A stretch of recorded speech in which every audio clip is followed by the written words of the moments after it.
Welcome to our channel. Today we're excited to bring you the recap of Lust Stories 2. The film is a series of 4 short stories on the topic of love, sex, violence, and relationships. The first stories start when Veda and Arjun's families meet to discuss their marriage. The conversation revolves around their shared interests and hobbies. Both sets of parents seem to agree that the couple would make a perfect match, as they share many hobbies and common interests. Veda's grandmother, who is religious and widowed, walks into the room and casually inquires if the couple have been intimate yet. The other elders are shocked, and Arjun and Veda are left embarrassed. Veda's grandmother insists on the importance of physical intimacy in a relationship, as she believes hobbies can be abandoned and interests change over time. Later that night, she privately narrates to Veda her relationship with her own husband, Veda's grandfather, which was based on mutual attraction for each other, as well as the ability to satisfy the other in bed. Taking cues from this, Veda and Arjun become intimate, often renting private hotel rooms to engage in intercourse. Veda confesses to her grandmother that, though she enjoys the experience, she isn't left feeling fully satisfied. Meanwhile, Veda's parents are chided by Veda's grandmother for having let the spark die out of their own relationship, and forcing the same onto their daughter. One afternoon, Veda and Arjun visit her grandmother, and excitedly proclaim that they have finally understood how to satisfy the other person in bed. Veda's grandmother is pleased to hear this, and open-heartedly offers her blessings for their wedding. She even offers to set up her room for them, to use on their wedding night as a honeymoon suite. The second story starts with Ishita, a graphic designer, in her early 40s, who lives alone. She suffers from frequent migraines. Her maid Seema visits during the day to clean her apartment. One afternoon, Ishita walks in on Seema being intimate with her husband Kamal in her bedroom. Too shocked to confront them, Ishita hides while the couple finish and leave. Ishita realizes this is a daily occurrence but is unable to stop it. She also realizes she's being turned on by watching them being intimate with each other. The next day, she secretly starts hiding in her apartment to spy on them through a mirror and leaves her office daily around 3 p.m. on the pretext of seeing an acupuncturist for her migraines.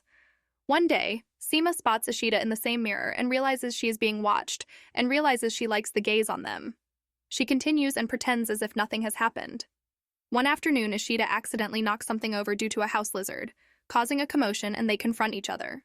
Reality hits, and Ishita reveals her real face in the form of her classist response to the fact that women like Seema cannot use her bed, because she is below Ishita's class and level.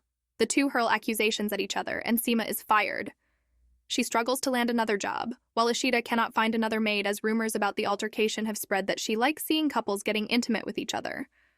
At night, Kamal and Seema argue with each other outside their tiny one-room apartment, right where she found and yelled at her daughter for conversing with her boyfriend. Kamal is at first angry with Seema for following the act for so long that she knew already that Ishita watched them every day, but in spite of telling him she enjoyed the eyes that was watching them, and that turned her on, Seema gets the realization of her mistake and makes up with her husband. Some weeks later, Ishita and Seema run into each other while buying groceries. They inquire about the other's well-being, and Seema asks if she can come back to work. Ishita agrees and hands over the keys to her apartment. The next day, Ishita sneaks back into her apartment at 3 p.m., indicating a return to the old patterns.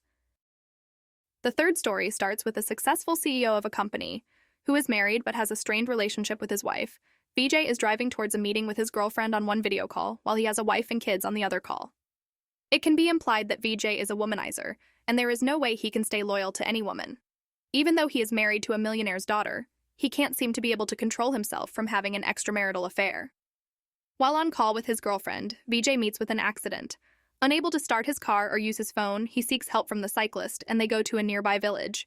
He asks a reluctant mechanic to fix his car, but there is no phone signal available. He goes to a coffee shop and hears a familiar song playing nearby. He follows the sound and finds a woman in a red sari dancing at a community hall. He tries to approach her, but she denies being the person he thinks she is and asks him to leave. A police officer arrives and addresses her by the name, Shanti, which makes him happy. Inside her house, it is revealed that they were once married, but she disappeared 10 years ago. He is thrilled to see her again, but she wants him to leave. They recall their past and have conversations, during which he behaves inappropriately towards her. She repeatedly asks him to go away, but he refuses. They discuss the events leading up to her disappearance, and she suspects that their friend Anu was involved. He reveals that he married Anu and had children with her, becoming the CEO of Anu's father's company. This angers Shanti, who thinks Anu orchestrated her abduction to marry Vijay. It is implied that Vijay was blindsided, and Anu took over to make sure Shanti left his life for good, only to pave the way for herself.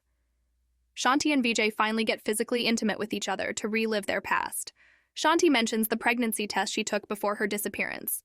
Vijay's response reveals that he manipulated the situation and planned everything to marry Anu. Shanti realizes this and confronts him, and he admits that he tried killing her, but to no avail as she is still alive. He then goes on to suffocate her with a pillow. Vijay kills Shanti and runs away from her house only to realize his dead body is being removed from the car, and he most likely understands that he went into a space where he saw only dead people, and Shanti was probably one of them. It is just that Vijay was not aware that he was dead. The last line Shanti says, "Didn't I tell you to leave?" To which Vijay screams. The fourth story starts with Suraj Singh, who is a wealthy former king in rural Rajasthan, who lives in a palace with his wife and stepson. He is sexually abusive towards not just his wife Devyani, but also to young girls in the village. He had married Devyani after lusting for her in a prostitution house, and took in her son too. After he forces himself on a maid working at the palace and she quit, Devyani is tasked with a replacement. On a regular weekly call, Devyani's mother, who runs a prostitution house, tells Devyani of a young prostitute contracting the disease, HIV, through a client. Devyani's mother feels bad for the girl, as her life is ruined at a young age. Meanwhile, Devyani is preparing her 20-year-old son, Ankur, to move to United Kingdom for higher education. Ankur is reluctant to leave his mother alone with his father, but Devyani's long-term plan is to follow Ankur abroad once he settles down. Suraj discourages Ankur in his plans and tells him that he has to look after him and his mansion. Suraj sets his on Rekha, the new maid hired by Devyani to replace the one who quit. Rekha is young and innocent, and Suraj tries to take advantage of her on the pretext of getting a massage. Ankur walks in at the same time, and Suraj is forced to leave. Meanwhile, Ankur notices Rekha's disheveled appearance as she adjusts her clothing. At night, Devyani is awoken by sounds of pleasure and moaning emanating from a room in the castle. She believes it is Suraj and Rekha and seems oddly pleased. Unknown to Suraj, Rekha is the former prostitute, hired from Devyani's mother, to work in the castle. Devyani installs her, hoping that she will pass the disease on to Suraj once he inevitably assaults her. As Devyani walks towards the room to seek confirmation, she is interrupted by the sound of Suraj stumbling into the house. He is drunk and unable to walk and passes out in the courtyard. Devyani is shocked and turns with a look of horror at the sound still emanating from the room. She realizes her plan has horribly backfired, as Rekha is likely being intimate with Ankur. And with that, we come to the end of our movie. If you haven't already, don't forget to subscribe to our channel so you never miss out on the exciting content to come. Hit that notification bell and let's continue exploring the world together.